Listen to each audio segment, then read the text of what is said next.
ญาติกรุบไปสู้นักศึกษาดิการไพรมัดทรงตาก็มาการชนะจังปี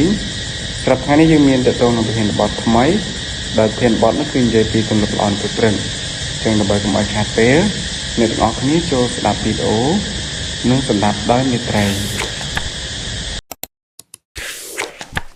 ตาเนะทลบชงอเตท่าแฮดเอาไว้บานทีมนุษย์ปีนี้ได้มีสมรรถภาพดุยเขียเมียงจำแนกดังประหารประหารเขียหนึ่งรั้วเนื้อขนมสังคมแต่มวยปนปลายจำนวนบรรจบในชีวิตระบอบปวกเก๋ใบจีข้อเขียได้สละโดยเมฆหนึ่งได้แต่มันเนี่ยคลายจีบุกุลโจกใจดอกเมียนอธิปุลจำแนกมันเนี่ยเตียดใบจีเตอรั้วเนื้อขนมรงวงในพี่ปราจัยหนึ่งการได้กรอยจีเรียงระหดจำลายดอกเปิดประกอบมันแม่นสะเทิดในเรือสำนางแดดทะเลปีเรือเมฆหนูเต้ปันใต้เวียสะเทิดในเรืออาจกำบังดอกซามันบ่มพอดมุ้ยแด่มนุษย์เพียจานเมื่อรำล่องจินิดนูคือระวีบแด่เนะจับดาวในตีดำบงในปรึกประเลิมระบอบเนะปลัวทาปรึกประเลิมคือเจีกันเจาะชโลเป็นจังอย่างตรำเตยบ่มพอดปีเวียสนาได้หนึ่งการลางปิ้งมุ้ยไงแด่เนยซอลระบอบเนะในขนมวิดีโอดอปีเซ่บ่มพอดได้เมียนระยะเปียเชียงมุ้ยเมานี้เขี้ยมหนึ่งนอมเนะตัวแวกกัดเมื่อไหลดังจุบัสปีตุ่มลบหล่อแตงหมกไผ่จมปุกได้วีระบระหนึ่งเนี่ยโจกใจบ่มพอดในเลยโลกปลายพระดำใบดอนดามโยกใจจุ่มเนะเลยเจ็ดครวนไอ้ตั้งปีประลิมสร้างปรูทาระเบียบได้เนะจับประดามปรึกประลิมนึ่งกำนอดท่าทั้งไงระเบาเนะคือเจ็ดทั้งไงดอหล่ออชาได้โปปิ้งโดยผลิตภิบหรือเจ็ดทั้งไงได้อักรอกได้โปปิ้งโดยภิบจระบุกจระบอลโจชบบรรดกกมนิทานเนี่ยมันไอพลักพดูชีวิตบานต่อแต่เตียดปรูทาการพลักพดูดอกจาบำพดมันแมนการเจงปีกาทวีเรื่องทมดมขมงเปลวแต่มวยนูเต้ปันไตวีพดามเจงปีกาชนะเจ็ดครูนไอขนมมังดำบงในไทยทำไมจินิกขนมระยะเปลวบันติกเตียดนี้แนะนังตะตัวบ้านเนื้อไตรวิสัยทำไมสำหรับดึกนอมโจกวิสนาตามระยะวิทยาศาสตร์ในการบรรดกตำลวบได้หนึ่งช่วยไอเนี่ยเมียนเพียบสวาฮับเมียนปัญญาพลือสว่างหนึ่งเมียนทามาปนเหมือนแจริงสงวดขนมการสำหรับรอกระไดสมัยแต่เนี่ยครอบเกิดทาวีมันอาตือรวดนี่มันแมนกรอนแต่จีวิดีโอสดับกำซานลูเต้ปันไตวีคือจีแพนตีในใจจำเนี้ยได้นังบ่มพลายเนี่ยไอคลายจีมนุษย์ทำไมแต่เมียนอธิปุลบ่มพอดในกระดองกรุบไกกาแต่เนี่ยกำปุงแต่เธอเจเนกประสันบานเนี่ยเฮียนบากเจ็ดหนึ่งสดับไอดอลเนี่ยตีจองกล่าวโปรทาใจจำเนี้ยดอกเปิดประกาศคือจีระบอเนี่ยแต่เมียนวินัยหนึ่งเฮียนจับประดามทั้งไงทำไมดอยสกรรมเพียบหล่อใต้ปนนอจุมปุกตีมวยพญะปีปรึกการจับประดามทั้งไงทำไมเนื้อเวลียมองปรำเตยประมุยปรึกการพิญญาปีปรึกประลำเนื้อจันลอมองปรำเตยมองประมุยปรึกมันแมนกรอนแต่เจียกากราวปีดำเนกดำใบเตยบำเพ็ญการเงียตอนเปลเวลียนูเต้ปันใต้วีคือเจียกาดันดามโยกใจจุ่มแนเลือกดำบงบำพดในทั้งไงทำไมหนึ่งเจียกาบอจุ่มเฮียนเตยรกพีบเจียมาจ้าเลือชีวิตระบอบครูนไออย่างปิดประกอบเนื้อเปลได้ปีพบโลกแต่งมูลกำปงแต่สถิตขนมพีบสงบสงัดหนึ่งมนุษย์เพียกชานกำปงแต่ลงลวกขนมดำเนกเนกได้คราวล่างเนื้อเวลียนี้คือจีเนกได้กำปงแต่ตัวทุรบ้านอำนาจในเปลเวลียได้มันไอกัดทลายบานปรูทาขจรอากาศเนี่ยเปลปรึกผลมคือจีขจรดังเฮิมดอกบริสุทธิ์บ่มพดได้อาจช่วยจุ่มแร่ในเพียบมองไซหนึ่งเพียบตานตั้งได้เนื้อเซซอลพิมาเซอร์มิงเอารอลี่ซาบโซนเตอร์เวนแทมการจับประดามทั้งไงทำไมเนื้อมองปรำปรึกคือจีการพดอลเอากาเอาคู่กับบ้านรีบจำคลุ้นบ้านคิดปิจารณาปีโกไดหนึ่งบ้านก่อสร้างทามาปูลเพลย์เจ็ดมุนเปลได้เพียบบึกโวในชีวิตประจำทั้งไงจับประดามหมอกยีมนุษย์ได้โจกใจบำพดในเลยโลกไต่แต่โยจุบัสทาการชนะแปรอาทิตย์คือจีอาจกำบังในการชนะเรือรอดอุปสรรคแต่งปวงปรุเนเปลได้แนะอาจกรุบกรองมังดำบงในทั้งไงระเบาะแนะบานุแนะหนึ่งเมียนอธิปวในการกรุบกรองปิ้งมือทั้งไงได้เนซอลโดยเพียบชื่อจักหนึ่งเมียนสันดับทเนียบำพดการพญะปีปรึกมันแมนจีเรื่องงี้สรัวนูเต้ปรูเวียดำเรยไอเมียนวินในได้แคลบหนึ่งการต่อสู้จีมวยอารามขเจิลจระโอได้จองบรรทอเด็กในเรือปูกดอสระนกบรรใต้เนเป้ได้แนะเฮียนจำรู้เจ้าเนเพียบต้นจรีนี่หอยกล่าวเชอโดยเพียบองแอกแนะกำปงแต่ปรับตัวกันแสะเกาโลกแทนแนะเตรียมคลวนรุยสลักดำใบตะตูบ้านเนเพียบอจาได้ชีวิตหนึ่งพดอไอแนะจินิกรอลเนตีได้แนะจำนายแนะเปปริกประล้มคือจีกาวินิโยกเลือสุขภาพเพลยจิตหนึ่งเพลยกายปรัวเวียจีเปลเวเลียได้สเตซัมเป็นจันยี่ระเบาะแนะเมียนเพียบหมุดสวยบำพดโครงการเรียบจอมแผนการชีวิตการสัญจงติดปีโกลไดหนึ่งการก่อสร้างท่ามาปูรเพลยจิตมุนเปลได้เพียบvựcโวในชีวิตประจำทั้งไงจับประไดหมวกเรียโจจองจำท้าโจกวิสนาระบอบมนุษย์มันเนี้ยคือตรือบ้านกำนอดได้ระเบียบแต่เกปลายปราเปลเวเลียเนี่ยเปลปรึกประลมดูชนะประสันบันเนี่ยจองพลักประโดชีวิตปีเพียบทอมาดาหมวกเพียบออฟจ้าโจจับประได้โดยการกราวปีปรึกโดยกระไดสังคมหนึ่งการประดิษฐ์ยาจัดอย่างมุดมวมปรูทาการจับประดามทั้งไงดอลล้อบอมพอดคือจีการจับประดามได้กาวเจนปีการชนะจัดครูนไอหนึ่งการเรียบจำครูนจีไซด์ดำใบคลายชีวีระบรอในชีวิตระบบครูนไอเจนิกจุมปุกตีปี ផឹកទឹកភ្លាមៗបន្ទាប់ពីជ័យជំនះលើកដំបូងក្នុងការក្រោកពីដំណេកនាពេលព្រឹកព្រលឹមសកម្មភាពដ៏សាមញ្ញបំផុតប៉ុន្តែមានឥទ្ធិពលមហិមាបំផុតចំពោះសុខភាពដែលអ្នកមិនគួររំលងឡើយគឺការផ្ដល់ជាតិទឹកដល់រាងកាយភ្លាមៗតាមរយៈការផឹកទឹកស្អាតមួយកែវធំមុនពេលដែលអ្នកចាប់ផ្ដើមធ្វើកិច្ចការអ្វីផ្សេងៗទៀតទាំងអស់ព្រោះថាពេញមួយយប់ដែលអ្នកកំពុងតែលងលក់ក្នុងដំណេករាងកាយរបស់អ្នកបានបាត់បង់ជាតិទឹកយ៉ាងច្រើនតាមរយៈការដកដង្ហើមនិងការបញ្ចេញញើសដែលធ្វើឲ្យកោសិកាគ្រប់ផ្នែកទាំងអស់ស្ថិតក្នុងស្ថានភាពស្រេកឃ្លាននិងស្ងួតហួតហែងបំផុត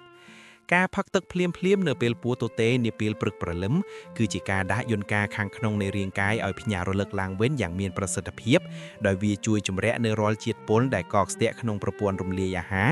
ជួយឲ្យចរន្តឈាមរត់បានស្រួលនិងជួយជំរុញដល់ដំណើរការមេតាបូលីឲ្យមានភាពស្វាហាប់ឡើងវិញជានិច្ចអ្វីដែលកាន់តែអស្ចារ្យជាងនេះទៅទៀតនោះគឺឥទ្ធិពលនៃទឹកចំពោះខួរក្បាលព្រោះថាខួរក្បាលរបស់មនុស្សយើងមានធាតុផ្សំពីជាតិទឹកជិត 80% ដូច្នេះនៅពេលដែលអ្នកផ្ដល់ជាតិទឹកឲ្យបានគ្រប់គ្រាន់ភ្លាមបន្ទាប់ពីភ្ញាក់ពីដេកអ្នកកំពុងតែជួយឲ្យខួរក្បាលមានភាពភ្លឺស្វាងមានការចងចាំល្អនិងមានសមត្ថភាពក្នុងការផ្ដោតអារម្មណ៍បានខ្ពស់ជាងមុនឆ្ងាយណាស់បើប្រៀបធៀបទៅនឹងការដែលអ្នកចាប់ផ្ដើមថ្ងៃថ្មីដោយការខ្វះជាតិទឹកក្នុងខ្លួនការផឹកទឹកពេលព្រឹកគឺជាការវិនិយោគដ៏ចំណេញបំផុតសម្រាប់សុខភាពនិងសម្រស់ព្រោះវាជួយឲ្យស្បែកមានភាពស្រស់ថ្លាជួយកាត់បន្ថយភាពនឿយហត់និងជួយកម្ចាត់អារម្មណ៍ស្រពេចស្រពើនដែលធ្វើឲ្យអ្នកមានអារម្មណ៍ថាស្វាងងុយភ្លាមដោយមិនចាំបាច់ពឹងផ្អែកលើជាតិកាហ្វេអ៊ីនច្រើនហួសហេតុពេកឡើយចូលចងចាំថាការថែរក្សាសុខភាពមិនមែនជាការធ្វើរឿងធំដុំនោះទេប៉ុន្តែវាគឺជាការអនុវត្តទម្លាប់តូចៗដែលមានវិន័យជារៀងរាល់ថ្ងៃហើយការផឹកទឹកមួយកែវបន្ទាប់ពីក្រោកពីព្រឹកគឺជាសញ្ញាណនៃសេចក្តីស្រឡាញ់ដែលអ្នកផ្ដល់ឲ្យរាងកាយខ្លួនឯងយ៉ាងពិតប្រាកដប្រសិនបើអ្នកចង់ឲ្យថ្ងៃនេះគឺជាថ្ងៃដែលមានថាមពលនិងមានផលិតភាពខ្ពស់បំផុតចូលចាប់ផ្ដើមដោយការដាស់កោសិកាគ្រប់ផ្នែកឲ្យមានជីវិតវវ៉ាឡើងវិញតាមរយៈដំណក់ទឹកដ៏បរិសុទ្ធព្រោះមានតែរាងកាយដែលរឹងមាំនិងខួរក្បាលដែលភ្លឺស្វាងប៉ុណ្ណោះដែលនឹងអាចនាំអ្នកទៅកាន់គោលដៅដ៏ធំធេងដែលអ្នកបានកំណត់ទុកជានិច្ចជំពូកទី3ថាមពលនៃភាពស្ងប់ការធ្វើសមាធិដើម្បីពង្រឹងសតិនិងការផ្ដោតអារម្មណ៍បន្ទាប់ពីបានដាស់រាងកាយឲ្យភ្ញាក់រលឹកជាមួយនឹងជាតិទឹកដ៏បរិសុទ្ធហើយជំហានបន្ទាប់ដែលមានសារៈសំខាន់បំផុតក្នុងការសាងសង់ថ្ងៃដ៏អស្ចារ្យគឺការចំណាយពេលត្រឹមតែ5ទៅ10នាទីដើម្បីអនុវត្តភាពស្ងប់ស្ងាត់ឬការធ្វើសមាធិព្រោះថាវាមិនត្រឹមតែជាការសម្រាកផ្លូវចិត្តនោះទេប៉ុន្តែវាគឺជាការវឹកហាត់សាច់ដុំនៃសតិសម្បជញ្ញៈឲ្យមានភាពរឹងមាំនិងមានតុល្យភាពបំផុតមុនពេលដែលអ្នកត្រូវប្រឈមមុខនឹងភាពវឹកវរនៃពិភពខាងក្រៅនៅក្នុងសម័យកាលដែលអ្វីៗគ្រប់យ៉ាងមានភាពប្រញាប់ប្រញាល់និងពោរពេញដោយការរំខានអារម្មណ៍ពីបណ្ដាញសង្គមនិងបញ្ហាជុំវិញខ្លួនការធ្វើសមាធិនាពេលព្រឹកព្រលឹមគឺជាការបង្កើតជម្រកដ៏សុខសាន្តមួយនៅក្នុងចិត្តដែលជួយឲ្យអ្នកអាចគ្រប់គ្រងរាល់គំនិតដែលច្របូកច្របល់ឲ្យមានសណ្ដាប់ធ្នាប់និងជួយឲ្យខួរក្បាលរបស់អ្នកមានសមត្ថភាពក្នុងការផ្ដោតអារម្មណ៍បានយ៉ាងមុតស្រួចដោយកាំរស្មីឡាស៊ែរជានិច្ចការអង្គុយនៅស្ងៀមសង្កេតមើលដង្ហើមចេញចូលនិងការអនុញ្ញាតឲ្យចិត្តបានសម្រាកពីការគិតខ្វល់ខ្វាយគឺជាការផ្ដល់ថាមពលដ៏មហិមាដល់ប្រព័ន្ធប្រសាទដែលជួយកាត់បន្ថយអរម៉ូន stress និងបង្កើតនូវអារម្មណ៍សន្តិភាពដែលនឹងស្ថិតនៅជាមួយអ្នកពេញមួយថ្ងៃទោះបីជាអ្នកត្រូវជួបនឹងស្ថានភាពតានតឹងយ៉ាងណាក៏ដោយមនុស្សដែលមានជោគជ័យបំផុតនៅលើលោកតែងតែប្រើប្រាស់ពេលវេលាដ៏ស្ងប់ស្ងាត់នេះដើម្បីសញ្ជឹងគិតពីគោលដៅដើម្បីដឹងគុណចំពោះអ្វីដែលមាននិងដើម្បីរៀបចំផ្លូវចិត្តឲ្យមានភាពអង់អាចមុននឹងចេញទៅតស៊ូក្នុងសមរភូមិជីវិតព្រោះពួកគេយល់ច្បាស់ថាជ័យជំនះពិតប្រាកដមិនមែនកើតចេញពីការប្រញាប់ប្រញាល់ធ្វើសកម្មភាពដោយគ្មានសតិនោះទេប៉ុន្តែវាផ្ដើមចេញពីចិត្តដែលស្ងប់និងមានពន្លឺនៃបញ្ញាជាអ្នកដឹកនាំផ្លូវជានិច្ចការធ្វើសមាធិមិនមែនជារឿងអាចកំបាំងឬពិបាកអនុវត្តនោះឡើយវាគ្រាន់តែជាការផ្ដល់យុត្តិធម៌ឲ្យខ្លួនឯងបានរស់នៅក្នុងខណៈបច្ចុប្បន្នបានស្គាល់ពីសម្លេងបេះដូងខ្លួនឯងនិងបានដកដង្ហើមឲ្យបានវែងដើម្បីជំរាក់រាល់ភាពមន្ទិលសង្ស័យដែលមករារាំងភាពជឿជាក់របស់អ្នកប្រសិនបើអ្នកចង់ឲ្យថ្ងៃនេះគឺជាថ្ងៃដែលអ្នកមានម្ចាស់ការលើអារម្មណ៍ខ្លួនឯងនិងអាចធ្វើការសម្រេចចិត្តបានយ៉ាងត្រឹមត្រូវបំផុតចូលចាប់ផ្ដើមដោយការផ្ដល់ភាពស្ងប់ស្ងាត់ឲ្យចិត្តរបស់អ្នកជាមុនសិនព្រមមានតែចិត្តដែលស្ងប់ដោយទឹកបឹងដែលគ្មានរលកប៉ុណ្ណោះដែលនឹងអាចឆ្លុះបញ្ចាំងពីភាពច្បាស់លាស់នៃគោលដៅនិងនាំអ្នកទៅរកជោគជ័យដ៏អស្ចារ្យដែលអ្នកមិនធ្លាប់ស្មានដល់ជានិច្ចជំពូកទី4អនុវត្តការដឹងគុណបន្ទាប់ពីបានសាងសង់ភាពស្ងប់ស្ងាត់នៅក្នុងចិត្តតាមរយៈការធ្វើសមាធិរួចហើយ ជំហានដ៏មានឥទ្ធិពលបំផុតបន្ទាប់ទៀតដើម្បីបំពាក់អាវក្រក់ផ្លូវចិត្តឲ្យបានរឹងមាំគឺការអនុវត្តការដឹងគុណដោយចំណាយពេលត្រឹមតែប៉ុន្មាននាទីនាពេលព្រឹកព្រលឹមដើម្បីរំលឹកនិងសញ្ជឹងគិតដល់រឿងរ៉ាវល្អៗទាំងឡាយដែលកំពុងតែមានវត្តមាននៅក្នុងជីវិតរបស់អ្នកព្រោះថាការដឹងគុណមិនមែនគ្រាន់តែជាការនិយាយពាក្យអរគុណនោះទេប៉ុន្តែវាគឺជាការផ្លាស់ប្ដូររលកសញ្ញានៃការគិតចេញពីការផ្ដោតលើអ្វីដែលខ្វះខាតមករកការផ្ដោតលើអ្វីដែលមានលើសលប់ជានិច្ចនៅក្នុងពិភពលោកដែលតែងតែជំរុញឲ្យយើងចង់បានអ្វីដែលថ្មីចង់បានអ្វីដែលលើសពីអ្នកដទៃនិងតែងតែប្រៀបធៀបខ្លួនឯងទៅនឹងភាពជោគជ័យរបស់អ្នកដទៃរហូតធ្វើឲ្យយើងភ្លេចមើលឃើញពីតម្លៃនៃអ្វីដែលនៅក្បែរខ្លួនការអនុវត្តការដឹងគុណនាពេលព្រឹកគឺជាការដាស់សតិសម្បជញ្ញៈឲ្យមានភាពស្រស់បំព្រងនិងមានកម្លាំងចិត្តតស៊ូដោយភាពរីករាយបំផុតចូលចាប់ផ្ដើមសួរខ្លួនឯងយ៉ាងសាមញ្ញបំផុតថាតើមានរឿងអ្វីខ្លះដែលធ្វើឲ្យអ្នកមានអារម្មណ៍ថាមានសំណាងដែលបានរក់នៅទោះបីជាវាជារឿងតូចតាចដូចជាដង្ហើមដែលកំពុងតែដកចេញចូលភាពកក់ក្ដៅនៃគ្រួសារស្នាមញញឹមរបស់មនុស្សដែលអ្នកស្រឡាញ់ឬសូម្បីតែអាហារមួយពេលដែលអ្នកកំពុងតែទទួលទានព្រោះថានៅពេលដែលចិត្តរបស់អ្នកពោពេញដោយការដឹងគុណនោះភាពភ័យខ្លាចភាពច្រណែននិងភាពអវិជ្ជមាននឹងគ្មានកន្លែងសម្រាប់រស់នៅក្នុងចិត្តរបស់អ្នកឡើយការដឹងគុណគឺជាមេដែកដែលទាក់ទាញនូវរាល់ភាពសម្បូរបែបនិងឱកាសល្អៗឲ្យចូលមកក្នុងជីវិតកាន់តែច្រើនព្រោះថាបុគ្គលដែលចេះផ្ដល់តម្លៃឲ្យអ្វីដែលខ្លួនកំពុងមានគឺជាបុគ្គលដែលសកលលោកនឹងផ្ដល់នូវអ្វីដែលអស្ចារ្យជាងនេះឲ្យជានិច្ចមនុស្សដែលជោគជ័យបំផុតមិនមែនជាមនុស្សដែលមានអ្វីៗគ្រប់គ្នានោះទេប៉ុន្តែពួកគេគឺជាមនុស្សដែលចេះមើលឃើញភាពអស្ចារ្យនៅក្នុងអ្វីគ្រប់យ៉ាងដែលពួកគេមានហើយពួកគេប្រើប្រាស់ថាមពលនៃក្តីស្រឡាញ់និងការដឹងគុណនេះដើម្បីរុញច្រានខ្លួនឯងឲ្យទៅដល់គោលដៅដោយមិនចេះហត់នឿយប្រសិនបើអ្នកចង់ឲ្យថ្ងៃនេះគឺជាថ្ងៃដែលពោរពេញដោយសេចក្តីសុខនិងការសម្រេចបាននូវលទ្ធផលដ៏ត្រជាក់ត្រចង់ចូលចាប់ផ្ដើមថ្ងៃថ្មីដោយការសរសេរឬការគិតពីចំណុចល្អៗក្នុងជីវិតយ៉ាងហោចណាស់ឲ្យបាន3ចំណុចព្រោះមានតែដួងចិត្តដែលចេះដឹងគុណប៉ុណ្ណោះដែលនឹងអាចមើលឃើញពន្លឺនៃក្តីសង្ឃឹមនៅគ្រប់ទីកន្លែងនិងអាចបំផ្លាញរាល់ឧបសគ្គឲ្យคล้ายជាពរជ័យដ៏មានតម្លៃបំផុតសម្រាប់ជីវិតជានិច្ចជំពូកទី5អានសៀវភៅបន្ទាប់ពីបានរៀបចំផ្លូវចិត្តឲ្យមានភាពស្ងប់ស្ងាត់និងពោរពេញដោយការដឹងគុណរួចហើយជំហានដ៏មានសារៈសំខាន់បំផុតបន្តទៀតដើម្បីពង្រឹងសក្តានុពលរបស់ខ្លួនឯងគឺការចំណាយពេលត្រឹមតែ15ទៅ30នាទីនាពេលព្រឹកព្រលឹមដើម្បីអានសៀវភៅឬបញ្ចូលចំណេះដឹងថ្មីៗទៅក្នុងខួរក្បាលព្រោះថាពេលព្រឹកគឺជាពេលវេលាដែលបញ្ញារបស់មនុស្សមានភាពស្រស់ស្អាតនិងអាចស្រូបយកព័ត៌មានបានយ៉ាងឆាប់រហ័សបំផុតដូចជាដុំស្ពោតដែលស្រូបទឹកយ៉ាងដូច្នោះដែរការអានសៀវភៅនាពេលព្រឹកមិនមែនគ្រាន់តែជាការកម្សាន្តនោះទេប៉ុន្តែវាគឺជាការសន្ទនាជាមួយបុគ្គលដែលពូកែបំផុតនៅលើលោកតាមរយៈអក្សរដែលពួកគេបានបន្សល់ទុកហើយវាក៏ជាការបំពាក់អាវុធបញ្ញាឲ្យបានមុតស្រួតដើម្បីត្រៀមខ្លួនប្រឈមមុខនឹងបញ្ហាប្រចាំថ្ងៃដែលភាពឆ្លៀកវៃបំផុតនៅក្នុងពិភពលោកដែលការផ្លាស់ប្ដូរកាត់ឡានរាល់វិនាទីការឈប់រៀនសូត្រគឺជាការដើរថយក្រោយដោយមិនដឹងខ្លួនហេតុនេះហើយការផ្ដល់អាហារដល់ខួរក្បាលតាមរយៈការអានសៀវភៅអភិវឌ្ឍខ្លួនសៀវភៅធរកិច្ចឬសៀវភៅទស្សនវិជ្ជាគឺជាការវិនិយោគលើខ្លួនឯងដែលផ្ដល់ផលចំណេញខ្ពស់បំផុតដែលគ្មាននរណាម្នាក់អាចមកលួចយកពីអ្នកបានឡើយមនុស្សដែលជោគជ័យបំផុតនៅលើโลกតែងតែមានទម្លាប់អានសៀវភៅនៅពេលព្រឹកព្រលឹមព្រោះពួកគេយល់ច្បាស់ថាការបញ្ចូលគំនិតវិជ្ជមាននិងយុទ្ធសាស្ត្រថ្មីៗទៅក្នុងចិត្តតាំងពីព្រលឹមនឹងជួយឲ្យពួកគេមានគំនិតច្នៃប្រឌិតមានភាពជឿជាក់និងមានសមត្ថភាពក្នុងការដោះស្រាយបញ្ហាបានយ៉ាងល្អប្រសើរជាងមនុស្សទូទៅដែលចំណាយពេលព្រឹកព្រលឹមដើម្បីមើលព័ត៌មានអវិជ្ជមានឬលេងបណ្ដាញសង្គមដែលគ្មានប្រយោជន៍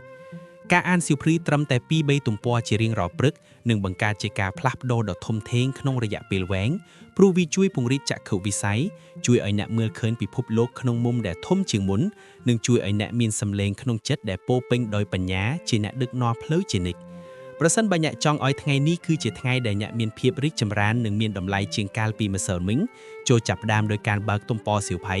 និងអនុញ្ញាតឲ្យចំណេះដឹងថ្មីៗហូរចូលទៅក្នុងដួងព្រលឹងរបស់អ្នកព្រោះមានតែខួរក្បាលដែលត្រូវបានហ្វឹកហាត់និងបញ្ចូលនៅពន្លឺនៃប្រាជ្ញាប៉ុណ្ណោះដែលនឹងអាចនាំអ្នកទៅកាន់កម្រិតខ្ពស់បំផុតនៃភាពជោគជ័យដែលអ្នកបានកំណត់ទុកក្នុងជីវិតជានិច្ច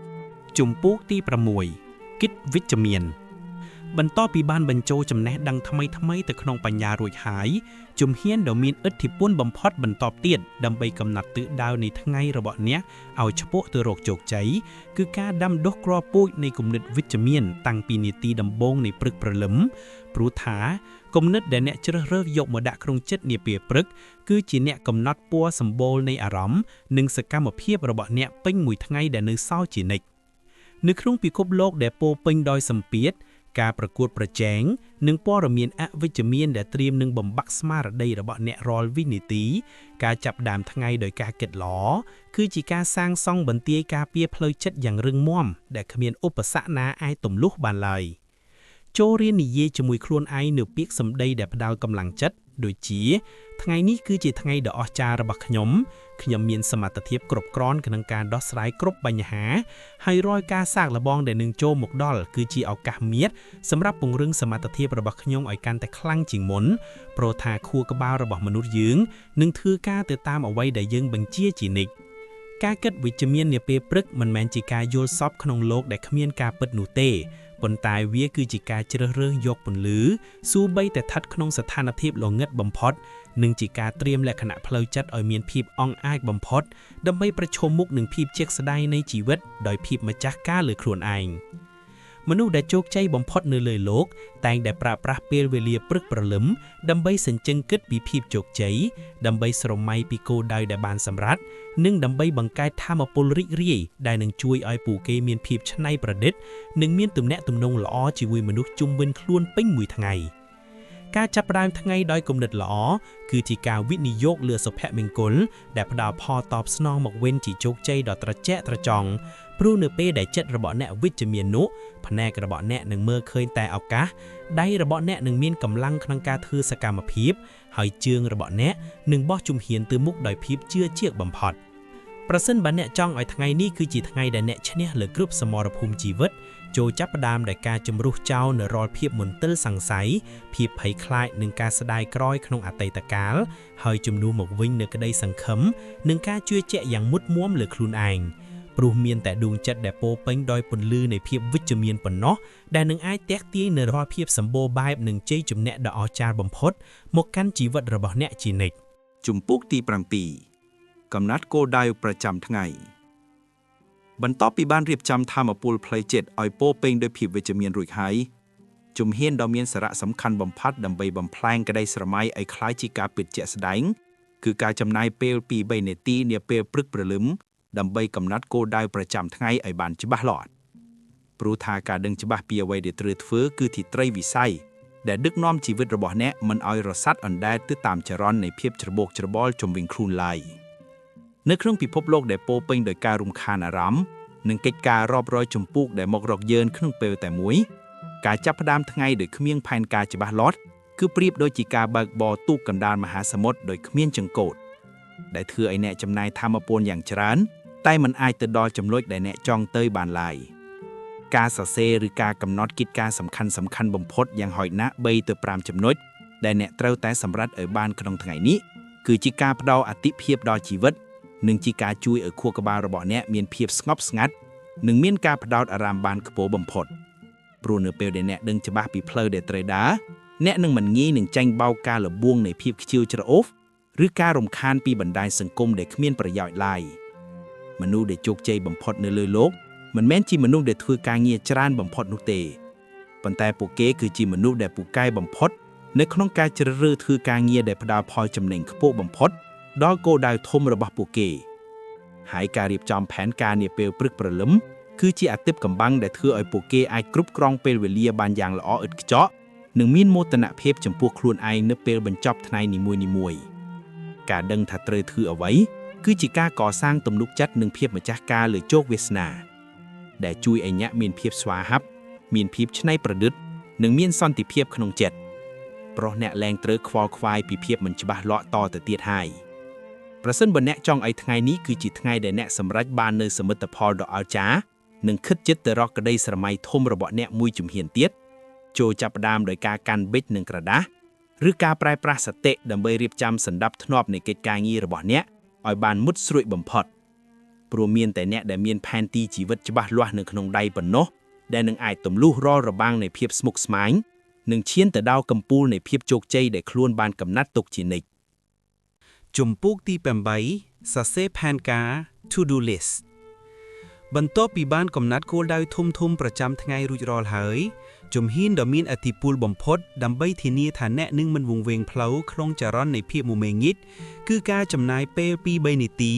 ដើម្បីសរសេររៀបចំផែនការការងារឬបញ្ជីកិច្ចការងារឲ្យបានច្បាស់លាស់នៅលើក្រដាសឬសៀវភៅកំណត់ហេតុព្រោះថាការសរសេរចេញមកក្រៅមិនមែនគ្រាន់តែជាការកត់ត្រានោះទេប៉ុន្តែវាគឺជាការជំរុះចោលនូវភាពស្មុគស្មាញចេញពីខួរក្បាលមកដាក់នៅលើក្រដាសដែលជួយឲ្យអ្នកមានភាពស្រឡះក្នុងចិត្តនិងមានម្ចាស់ការលើរាល់វិនាទីនៃជីវិតរបស់អ្នកជានិច្ច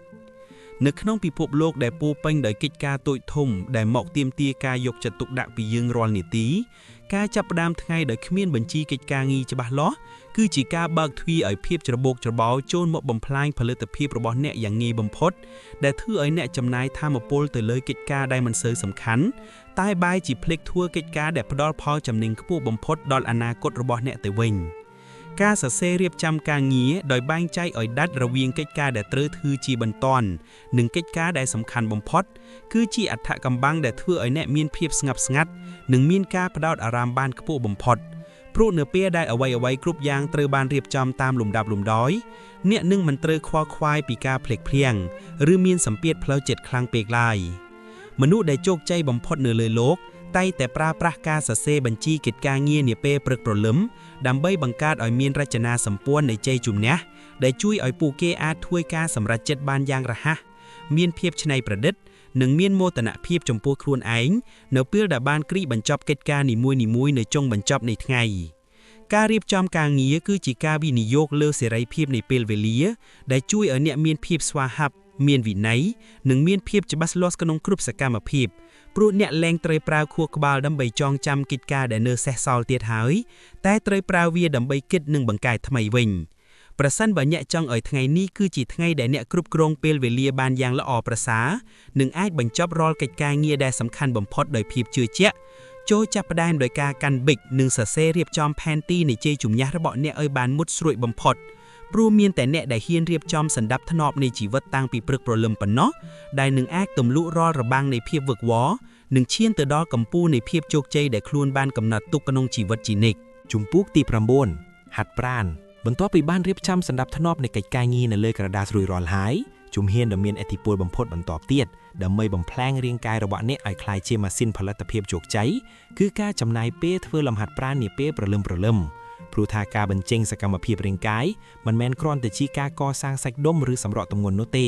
ប៉ុន្តែវាគឺជាការដាស់ចរន្តឈាមរត់ឲ្យមានភាពស្វាហាប់និងជាការបញ្ជូរថាមពលដ៏មហិមាទៅកាន់គ្រប់កោសិកាទាំងអស់នៃរាងកាយឲ្យភ្ញាក់រលឹកឡើងវិញយ៉ាងពិតប្រាកដនៅក្នុងពិភពលោកដែលការងារភាគច្រើនតម្រូវឲ្យយើងអង្គុយនៅស្ងៀមនិងប្រើប្រាស់ខួរក្បាលច្រើនហួសហេតុពេកការធ្វើលំហាត់ប្រាណនាពេលព្រលឹមគឺជាការវិនិយោគលើសុខភាពដែលផ្ដល់ផលតបស្នងមកវិញជាភាពស្រស់ស្រាយនិងសមត្ថភាពក្នុងការផ្ដោតអារម្មណ៍បានខ្ពស់បំផុតពេញមួយថ្ងៃដែលនៅសល់ជានិច្ចនៅពេលដែលអ្នកចាប់ផ្ដើមធ្វើចលនារាងកាយទោះបីជាការរកត្រឹកការហាត់យូហ្គាឬការហាត់ប្រាណក្នុងកម្រិតធ្ងន់ក៏ដោយខួរក្បាលរបស់អ្នកនឹងបញ្ចេញសារធាតុគីមីនៃក្តីសុខដែលជួយកម្ចាត់រាល់អារម្មណ៍មួម៉ៅភាពតានតឹងនិងភាពខ្ជិលច្រអូសដែលមកយាយីស្មារតីរបស់អ្នកនាពេលព្រលឹមឲ្យរលាយសាបសូន្យទៅវិញមនុស្សដែលជោគជ័យបំផុតនៅលើលោកតែងតែផ្ដល់អាទិភាពដល់ការធ្វើលំហាត់ប្រាណមុនពេលចាប់ផ្ដើមការងារព្រោះពួកគេយល់ច្បាស់ថាបើគ្មានរាងកាយដែលរឹងមាំនិងមានថាមពលគ្រប់គ្រាន់នោះទេ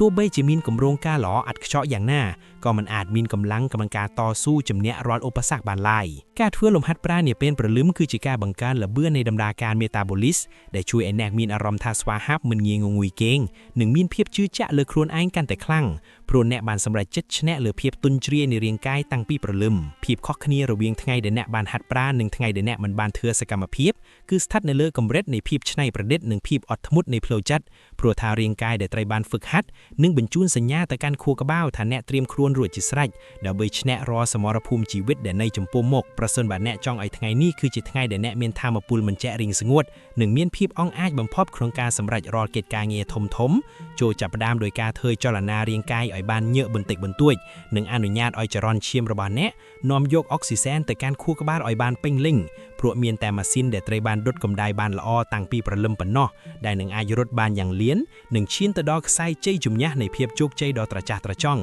ដែលអ្នកបានកំណត់ទុកជានិច្ច ជំពូកទី10ទទួលពន្លឺព្រះអាទិត្យបន្ទាប់ពីបានបញ្ចេញញើសនិងដាស់ថាមពលរាងកាយតាមរយៈការធ្វើលំហាត់ប្រាណរួចរាល់ហើយជំហានបើមានឥទ្ធិពលបំផុតដែលធម្មជាតិបានផ្ដល់ឲ្យយើងដោយឥតគិតថ្លៃដើម្បីពង្រឹងសុខភាពនិងស្មារតីឲ្យកាន់តែរឹងមាំគឺការដើរចេញទៅខាងក្រៅដើម្បីទទួលយកពន្លឺព្រះអាទិត្យនាពេលព្រឹកព្រលឹមព្រោះថាពន្លឺពណ៌មាសនៃព្រះសូរិយាមិនមែនគ្រាន់តែជាពន្លឺសម្រាប់មើលផ្លូវនោះទេប៉ុន្តែវាគឺជាកាតាលីករដ៏សំខាន់បំផុតដែលជួយកំណត់នាឡិកាជីវសាស្ត្រនៅក្នុងខ្លួនរបស់អ្នកឲ្យដើរបានយ៉ាងត្រឹមត្រូវនិងមានតុល្យភាពបំផុតនៅពេលដែលក្របភ្នែករបស់អ្នកបានប៉ះនឹងពន្លឺព្រះអាទិត្យនាពេលព្រឹកវានឹងបញ្ជូនសញ្ញាទៅកាន់ខួរក្បាលឲ្យបញ្ឈប់ការផលិតអរម៉ូនមេឡាតូនីនដែលធ្វើឲ្យងងុយគេងហើយចាប់ផ្ដើមបញ្ចេញអរម៉ូនសេរ៉ូតូនីនដែលជាអរម៉ូននៃក្តីសុខថ្លាស្រស់ស្រាយនិងការផ្ដោតអារម្មណ៍បានយ៉ាងមុតស្រួចដែលនេះគឺជាអាចកម្បាំងដែលធ្វើឲ្យអ្នកមានអារម្មណ៍ថាស្វាហាប់និងមានផ្លូវចិត្តវិជ្ជមានពេញមួយថ្ងៃ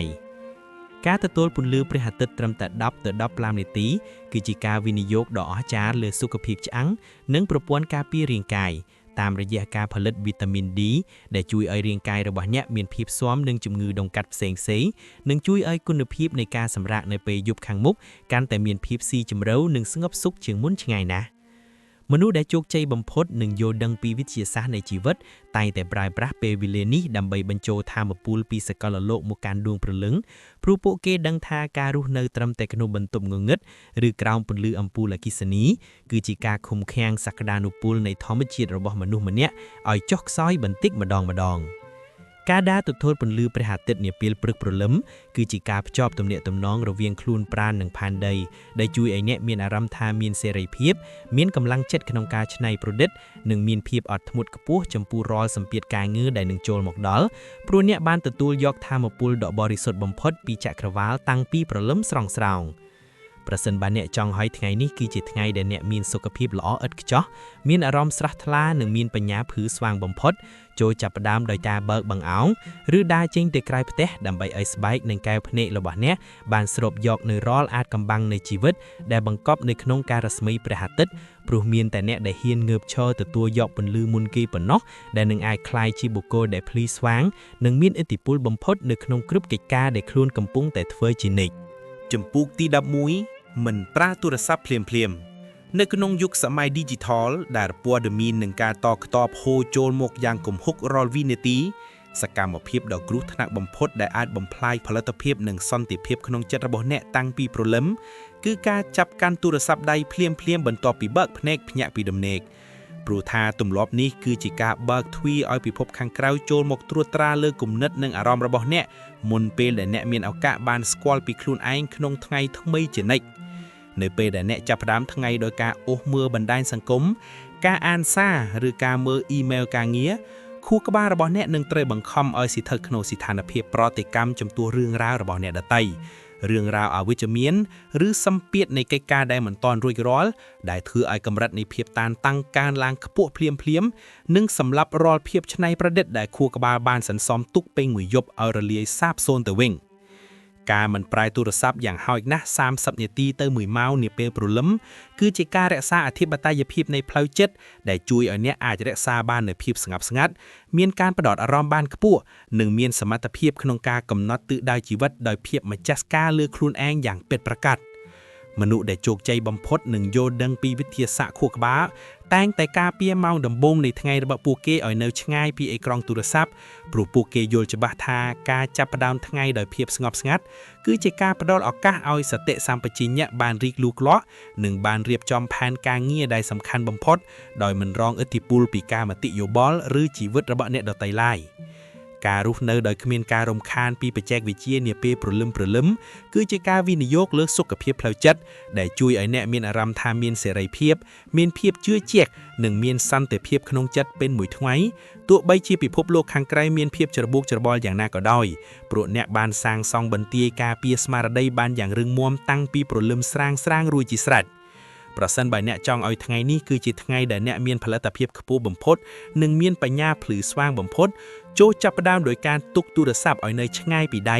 ហើយអនុញ្ញាតឲ្យខ្លួនឯងបានរស់នៅក្នុងខណៈបច្ចុប្បន្នបានស្ដាប់សំឡេងដង្ហើមខ្លួនឯងនិងបានរៀបចំចិត្តឲ្យមានភាពអង់អាចមុននឹងចូលទៅក្នុងពិភព Digital ព្រោះមានតែអ្នកដែលហ៊ានផ្ដាច់ខ្លួនពីការរំខានតាំងពីព្រលឹមប៉ុណ្ណោះដែលនឹងអាចក្លាយទៅជាម្ចាស់លើពេលវេលានិងជាអ្នកដឹកនាំវាសនាដ៏អស្ចារ្យបំផុតនៅក្នុងគ្រប់កិច្ចការដែលខ្លួនកំពុងតែធ្វើជានិច្ចជំពូកទី12និយាយល្អជាមួយខ្លួនឯងបន្ទាប់ពីបានរក្សាភាពស្ងប់ស្ងាត់នៃចិត្តដោយការមិនប្រើប្រាស់ទូរស័ព្ទភ្លាមរួចរាល់ហើយជំហានដ៏មានឥទ្ធិពលបំផុតបន្ទាប់ទៀតដើម្បីបំពាក់អាវក្រក់ផ្លូវចិត្តឲ្យបានរឹងមាំគឺការរៀននិយាយល្អជាមួយខ្លួនឯងឬការអនុវត្តការសន្ទនាវិជ្ជមាននៅក្នុងចិត្តព្រោះថាសំឡេងដែលអ្នកប្រើដើម្បីនិយាយជាមួយខ្លួនឯងនាពេលព្រឹកព្រលឹមគឺជាអ្នកកំណត់វាសនាជោគជ័យឬបរាជ័យរបស់អ្នកពេញមួយថ្ងៃដែលនៅសល់ជានិច្ចនៅក្នុងពិភពលោកដែលពោពេញដោយការរិះគន់និងការវាយតម្លៃពីអ្នកដទៃសត្រូវវសាហាវបំផុតដែលរារាំងការរីកចម្រើនរបស់អ្នកមិនមែនជាមនុស្សនៅខាងក្រៅនោះទេប៉ុន្តែវាគឺជាសំឡេងអវិជ្ជមាននៅក្នុងចិត្តរបស់អ្នកដែលតែងតែខ្សឹបប្រាប់ថាអ្នកមិនទាន់ល្អគ្រប់គ្រាន់ឬអ្នកមិនអាចធ្វើកិច្ចការធំដុំបានឡើយហេតុនេះហើយការបដូរមកនិយាយពាក្យពេចន៍ដែលផ្ដោតថាមពលនិងការលើកទឹកចិត្តនាពេលព្រឹកគឺជាការផ្លាស់ប្ដូររចនាសម្ព័ន្ធនៃជំនឿចិត្តរបស់អ្នកយ៉ាងពិតប្រាកដចូលរៀនប្រើប្រាស់ពាក្យសម្ដីដែលមុតស្រួចដូចជាខ្ញុំមានសមត្ថភាពគ្រប់គ្រាន់ក្នុងការដោះស្រាយគ្រប់បញ្ហាដែលនឹងចូលមកដល់ខ្ញុំគឺជាមនុស្សដែលមានតម្លៃនិងមានឥទ្ធិពលហើយថ្ងៃនេះគឺជាឱកាសមាសសម្រាប់ខ្ញុំក្នុងការបង្ហាញសក្តានុពលពិតប្រាកដរបស់ខ្ញុំព្រោះថាខួរក្បាលរបស់មនុស្សយើងនឹងធ្វើការទៅតាមអ្វីដែលយើងបញ្ជាជានិច្ចតាមរយៈការនិយាយដដែលនៅរឿងរ៉ាវវិជ្ជមានទាំងនេះការនិយាយល្អជាមួយខ្លួនឯងនាពេលព្រឹកមិនមែនជាការបោកប្រាស់ខ្លួនឯងនោះទេប៉ុន្តែវាគឺជាការវឹកហាត់សតិសម្បជញ្ញៈឲ្យមានភាពអង់អាចបំផុតដើម្បីប្រឈមមុខនឹងភាពជាក់ស្ដែងនៃជីវិតដោយភាពម្ចាស់ការលើខ្លួនឯងនិងជាការសាងសង់ទំនុកចិត្តដ៏រឹងមាំដែលគ្មានពាក្យសម្ដីមើលងាយពីអ្នកដទៃណាអាចមកកំទេចបានឡើយមនុស្សដែលជោគជ័យបំផុតនៅលើលោកតែងតែប្រើប្រាស់ពេលវេលានេះដើម្បីបញ្ចូលកម្មវិធីថ្មីទៅក្នុងចិត្តដោយពួកគេដឹងថាការនិយាយល្អជាមួយខ្លួនឯងគឺជាការវិនិយោគលើសុភមង្គលដែលផ្ដល់ផលតបស្នងមកវិញជាជ័យជំនះដ៏អស្ចារ្យបំផុតព្រោះនៅពេលដែលអ្នកជឿជាក់លើខ្លួនឯងនោះភ្នែករបស់អ្នកនឹងមើលឃើញតែឱកាសដៃរបស់អ្នកនឹងមានកម្លាំងក្នុងការធ្វើសកម្មភាពហើយជើងរបស់អ្នកនឹងបោះជំហានទៅមុខដោយភាពជឿជាក់បំផុតប្រសិនបើអ្នកចង់ឲ្យថ្ងៃនេះគឺជាថ្ងៃដែលអ្នកឈ្នះលើគ្រប់សមរភូមិជីវិតចូលចាប់ផ្ដើមដោយការជំរុះចោលនៅរាល់ការបន្ទោសខ្លួនឯងឬការស្ដាយក្រោយក្នុងអតីតកាលហើយជំនួសមកវិញនៅពាក្យសម្ដីដែលពោពេញដោយក្តីសង្ឃឹមនិងការជឿជាក់យ៉ាងមុតមាំលើខ្លួនឯងព្រោះមានតែដួងចិត្តដែលត្រូវបានលើកទឹកចិត្តដោយសម្លេងវិជ្ជមានរបស់ខ្លួនឯងប៉ុណ្ណោះដែលនឹងអាចទាក់ទាញនៅរាល់ភាពសម្បូរបែបនិងជ័យជំនះដ៏អស្ចារ្យបំផុតមកកាន់ជីវិតរបស់អ្នកជានិច្ចជំពូកទី13ញ៉ាំអាហារសុខភាពបន្ទាប់ពីបានរៀបចំផ្លូវចិត្តឲ្យមានភាពរឹងមាំតាមរយៈការនិយាយល្អជាមួយខ្លួនឯងរួចរាល់ហើយជំហានដ៏មានសារៈសំខាន់បំផុតដែលអ្នកមិនត្រូវរំលងឡើយដើម្បីរក្សាបាននូវភាពស្វាហាប់ពេញមួយថ្ងៃគឺការជ្រើសរើសទទួលទានអាហារពេលព្រឹកដែលមានជីវជាតិខ្ពស់ព្រោះថាអាហារដែលអ្នកបញ្ចូលទៅក្នុងរាងកាយនាពេលព្រឹកព្រលឹមគឺជាឥន្ធនៈដ៏សំខាន់បំផុតដែលនឹងកំណត់ពីល្បឿននៃបញ្ញានិងកម្រិតនៃថាមពលរបស់អ្នកក្នុងការប្រឈមមុខនឹងកិច្ចការងាររាប់រយជំពូកជានិច្ចនៅក្នុងពិភពលោកដែលការរស់នៅមានភាពប្រញាប់ប្រញាល់មនុស្សភាគច្រើនតែងតែមើលរំលងអាហារពេលព្រឹកឬជ្រើសរើសទទួលទានអាហារដែលពោពេញដោយជាតិស្ករនិងម្សៅចម្រាញ់ដែលធ្វើឲ្យកម្រិតថាមពលកើនឡើងភ្លាមតែធ្លាក់ចុះមកវិញយ៉ាងលឿនដែលនាំឲ្យមានអារម្មណ៍នឿយហត់និងបាត់បង់ការផ្ដោតអារម្មណ៍នៅពាក់កណ្ដាលថ្ងៃយ៉ាងងាយបំផុតហេតុនេះហើយការជ្រើសរើសអាហារដែលមានតុល្យភាពរវាងប្រូតេអ៊ីនខ្លាញ់ល្អនិងកាបូអ៊ីដ្រាតដែលផ្ដល់ថាមពលយឺតគឺជាអត្ថកម្បាំងដែលធ្វើឲ្យរាងកាយរបស់អ្នកមានកម្លាំងមាំមួននិងមានស្ថិរភាពផ្លូវចិត្តខ្ពស់បំផុត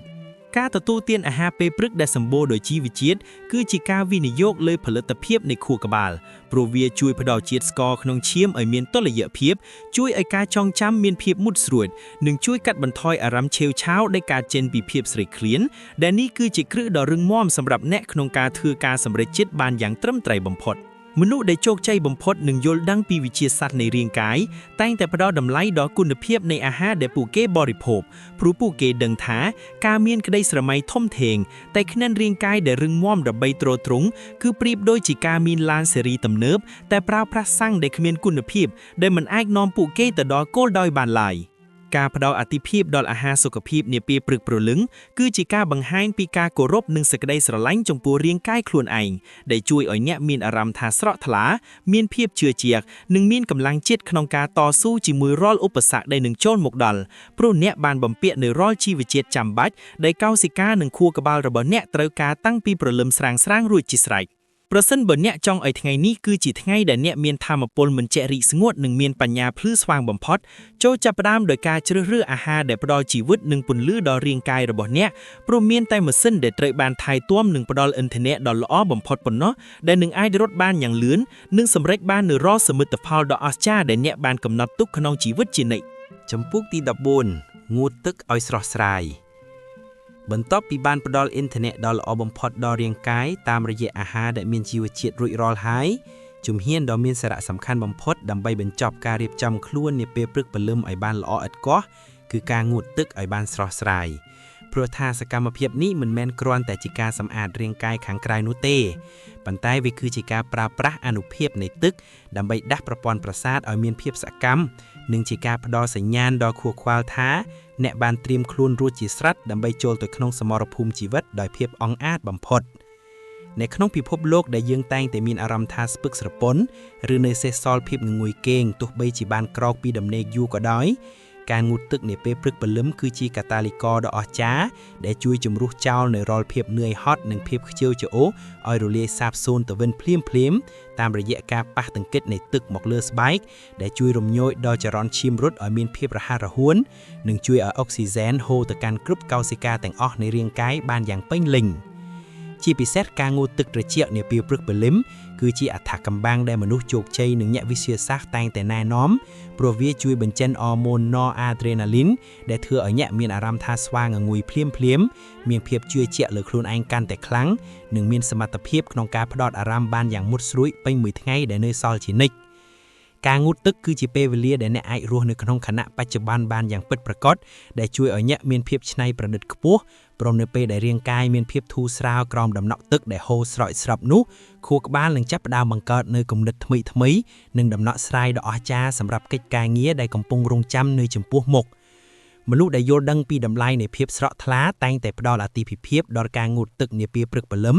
ព្រោះពួកគេដឹងថាការមានរាងកាយដែលស្អាតបាតនិងមានក្លិនក្រអូបប្រកបដោយផាសុកភាពគឺជាការបង្កើនទំនុកចិត្តនិងភាពម្ចាស់ការលើខ្លួនឯងដែលធ្វើឲ្យពួកគេមានភាពអង់អាចក្នុងការប្រឈមមុខនឹងមនុស្សជុំវិញខ្លួនដោយស្នាមញញឹមនិងភាពជោគជ័យ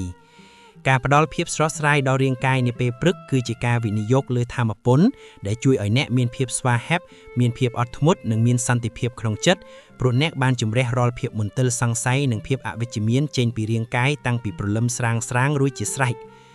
ប្រសិនបើអ្នកចង់ឲ្យថ្ងៃនេះគឺជាថ្ងៃដែលអ្នកមានផលិតភាពខ្ពស់បំផុតនិងមានភាពសកម្មមិនចេះរីងស្ងួតចូលចាប់ផ្ដើមដោយការអនុញ្ញាតឲ្យដំណក់ទឹកដ៏ត្រជាក់ត្រជុំមកដាស់វិញ្ញាណរបស់អ្នកឲ្យភ្ញាក់រលឹកព្រោះមានតែរាងកាយដែលត្រូវបានសម្អាតនិងមានភាពស្រស់ថ្លាប៉ុណ្ណោះដែលនឹងអាចនាំអ្នកទៅកាន់កម្រិតខ្ពស់បំផុតនៃភាពជោគជ័យដ៏ត្រជាក់ត្រចង់ដែលអ្នកបានកំណត់ទុកក្នុងជីវិតជានិច្ចចំពោះទី15ស្ដាប់អ្វីល្អៗបន្ទាប់ពីបានផ្ដល់ភាពស្រស់ស្រាយដល់រាងកាយតាមរយៈការងូតទឹករួចរាល់ហើយជំហានដ៏មានឥទ្ធិពលបំផុតបន្តទៀតដើម្បីបំពាក់អាវក្រោះផ្លូវចិត្តឲ្យបានរឹងមាំមុនពេលឈានជើងចូលទៅក្នុងពិភពខាងក្រៅគឺការជ្រើសរើសស្ដាប់នៅរាល់អ្វីដែលល្អៗនិងមានប្រយោជន៍ដូចជាការស្ដាប់ podcast ជំរុញទឹកចិត្តសៀវភៅសំឡេងឬតន្ត្រីដែលមានរលកសញ្ញាវិជ្ជមានព្រោះថាត្រចៀករបស់អ្នកគឺជាច្រកទ្វារដ៏សំខាន់ដែលនាំយកព័ត៌មានទៅកាន់ជម្រៅនៃចិត្តអរូបីដែលកំណត់ពីអារម្មណ៍និងការគិតរបស់អ្នកពេញមួយថ្ងៃជានិច្ចនៅក្នុងពិភពលោកដែលពោពេញដោយសម្លេងរំខានព័ត៌មានអវិជ្ជមាននិងការនិយាយដើមដែលត្រៀមនឹងបំពុលបរិយាកាសផ្លូវចិត្តរបស់អ្នករាល់វិនាទីការចាប់ផ្ដើមថ្ងៃដោយការបញ្ចូលសម្លេងនៃបញ្ញានិងការលើកទឹកចិត្តគឺជាការវិនិយោគលើថាមពលបញ្ញាដែលជួយឲ្យអ្នកមានភាពស្វាហាប់មានភាពជឿជាក់និងមានសមត្ថភាពក្នុងការដោះស្រាយគ្រប់បញ្ហាដោយភាពឆ្លៀកវៃបំផុត នៅពេលដែលអ្នកស្ដាប់នៅរឿងរ៉ាវជោគជ័យនៃបុគ្គលអស្ចារ្យឬមេរៀនជីវិតដែលមានតម្លៃខួរក្បាលរបស់អ្នកនឹងចាប់ផ្ដើមបង្កើតនូវផ្នត់គំនិតដែលពោរពេញដោយក្តីសង្ឃឹមនិងមហិច្ឆតាដែលជួយឲ្យអ្នកមានអារម្មណ៍ថាគ្មានអ្វីដែលមិនអាចទៅរួចឡើយសម្រាប់អ្នកដែលហ៊ានតស៊ូលើសពីនេះទៅទៀតការជ្រើសរើសស្ដាប់តន្ត្រីដែលមានចង្វាក់ភ្លេងរឹងមាំឬតន្ត្រីបែបស្ងប់ស្ងាត់នាពេលព្រឹកព្រលឹមគឺជាអាចកម្បាំងដែលជួយឲ្យចង្វាក់បេះដូងនិងរលកខួរក្បាលរបស់អ្នកមានតុល្យភាពខ្ពស់បំផុតដែលនាំឲ្យមានភាពច្នៃប្រឌិតនិងភាពអត់ធ្មត់ខ្ពស់ចំពោះរាល់សម្ពាធការងារដែលនឹងចូលមកដល់មនុស្សដែលជោគជ័យបំផុតនៅលើលោកតែងតែប្រើប្រាស់ពេលវេលានៅពេលរៀបចំខ្លួនឬពេលធ្វើដំណើរនាពេលព្រឹកដើម្បីរៀនសូត្រតាមរយៈការស្ដាប់ព្រោះពួកគេយល់ច្បាស់ថាការបញ្ចូលគំនិតវិជ្ជមានទៅក្នុងចិត្តតាំងពីព្រលឹមគឺជាការសាងសង់បន្ទាយការពារស្មារតីដែលគ្មានភាពអវិជ្ជមានណាអាចមកយាយីបានឡើយការស្ដាប់អ្វីដែលល្អៗគឺជាការផ្ដល់អាហារដល់ដួងព្រលឹងដែលជួយឲ្យអ្នកមានអារម្មណ៍ថាមានសេរីភាពមានភាពអង់អាចនិងមានសន្តិភាពក្នុងចិត្តព្រោះអ្នកបានជ្រើសរើសយកតែរលកសញ្ញានៃភាពរីកចម្រើនមកដឹកនាំផ្លូវជានិច្ចប្រសិនបើអ្នកចង់ឲ្យថ្ងៃនេះគឺជាថ្ងៃដែលអ្នកមានផលិតភាពខ្ពស់បំផុតនិងមានបញ្ញាភ្លឺស្វាងបំផុតចូលចាប់ផ្ដើមដោយការជ្រើសរើសនៅអ្វីដែលអ្នកស្ដាប់ឲ្យបានហ្មត់ចត់បំផុត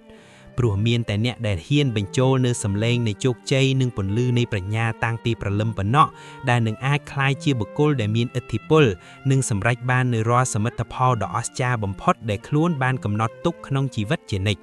ជំពូកទី16រៀនអ្វីថ្មីតិចតួចបន្ទាប់ពីបានបញ្ចូលសម្លេងនៃបញ្ញាតាមរយៈការស្ដាប់ podcast ឬតន្ត្រីវិជ្ជមានរួចរាល់ហើយជំហានដ៏មានអំណាចបំផុតបន្តទៀតដើម្បីធានាថាអ្នកនឹងក្លាយជាបុគ្គលដែលមានតម្លៃមិនអាចខ្វះបានគឺការចំណាយពេលត្រឹមតែ10ទៅ15នាទីនៃពេលព្រឹកព្រលឹមដើម្បីរៀនសូត្រអ្វីដែលថ្មីទោះបីជាវាជាចំណេះដឹងបន្តិចបន្តួចក៏ដោយព្រោះថាការរីកចម្រើនប្រចាំថ្ងៃគឺជាក្បាលម៉ាស៊ីនដ៏សំខាន់បំផុតដែលនាំអ្នកទៅរកភាពជោគជ័យដ៏អស្ចារ្យក្នុងរយៈពេលវែងជានិច្ចនៅក្នុងពិភពលោកដែលចំណេះដឹងវិវត្តទៅមុខលឿនជាងការស្មានការឈប់រៀនសូត្រត្រឹមតែមួយថ្ងៃគឺប្រៀបដូចជាការដើរថយក្រោយរាប់សិបជំហានហេតុនេះហើយការផ្ដល់អាទិភាពដល់ការរៀនពាក្យថ្មីមួយម៉ាត់ការស្វែងយល់ពីបច្ចេកវិទ្យាថ្មីមួយចំណុចឬការរៀនសូត្រពីយុទ្ធសាស្ត្រដោះស្រាយបញ្ហាដ៏សាមញ្ញមួយនាពេលព្រឹកគឺជាការវិនិយោគលើសក្តានុពលបញ្ញាដែលគ្មាននរណាម្នាក់អាចមកដណ្ដើមយកពីអ្នកបានឡើយមនុស្សដែលជោគជ័យបំផុតនឹងយល់ដឹងពីច្បាប់នៃការរីកចម្រើនតែងតែអនុវត្តទ្រឹស្ដីនៃការលូតលាស់ 1% ជារៀងរាល់ថ្ងៃព្រោះពួកគេដឹងថាសមិទ្ធផលដ៏ធំធេងមិនមែនកើតចេញពីការធ្វើរឿងធំដុំក្នុងពេលតែមួយនោះទេប៉ុន្តែវាផ្ដើមចេញពីការសន្សំចំណេះដឹងតូចៗដែលផ្គុំចូលគ្នាបង្កើតបានជាមហាអំណាចនៃបញ្ញាដ៏មហិមាការរៀនអ្វីថ្មីនាពេលព្រឹកព្រលឹមគឺជាការដាស់ខួរក្បាលឲ្យមានភាពបត់បែនមានភាពច្នៃប្រឌិតនិងមានសមត្ថភាពក្នុងការមើលឃើញឱកាសថ្មីៗដែលមនុស្សទូទៅមើលមិនឃើញព្រោះអ្នកបានបំពាក់នៅមុំថ្មីនៃទស្សនវិជ្ជាជីវិតតាំងពីព្រលឹមស្រាងរួចជាស្រេចការរស់នៅដោយមានគោលដៅក្នុងការលូតលាស់ប្រចាំថ្ងៃគឺជាការបង្ហាញពីការគោរពចំពោះពេលវេលា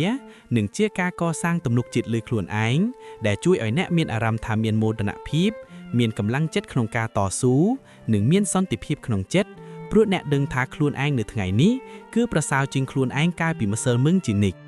ប្រសិនបើអ្នកចង់ឲ្យថ្ងៃនេះគឺជាថ្ងៃដែលអ្នកមានតម្លៃបំផុតនិងមានភាពវៃឆ្លាតបំផុត